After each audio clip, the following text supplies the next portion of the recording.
करीमनगर में बीआरएस के लीडरों ने प्रेस कॉन्फ्रेंस की। उन्होंने बताया कि 14 अगस्त को करीमनगर के सर्कस ग्राउंड में बीसी तंजीम की जानिब से एक बड़ा अवामी जलसा मुनक्किद किया जाएगा और बीसी कम्युनिटी की 42% कानूनी रिजर्वेशंस देने का मुतालबा किया जाएगा। बीआरएस कायदीन ने कहा कि बीसी तबके को ये हुकूक असम्बली में कानून साजी के जरिए दिए जाएं, तभी वह मकामी इदारों के इंतखाबात में हिस्सा लेंगे, वरना वरना बीसी बिरादरियों के लोग अपनी ताकत का मुजाहरा करके कांग्रेस हुकूमत को चैलेंज करेंगे।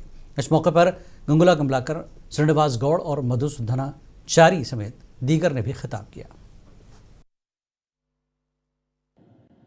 ప్రెసిడెంట్ గారు అపాయింట్మెంట్ అడగలే. ప్రెసిడెంట్ గారు అపాయింట్మెంట్ వస్తుంది. ఒక ముఖ్యమంత్రి ఇంతమంది ఎంపీలు, ఎమ్మెల్యేలు, మంత్రులు పోయినప్పుడు అపాయింట్మెంట్ ఎందుకు ఇయ్యరు? రిప్రజెంటేషన్ ఇవ్వడానికి ఎవరైనా అపాయింట్మెంట్ ఇస్తారు. అదొక మోసం జరిగింది.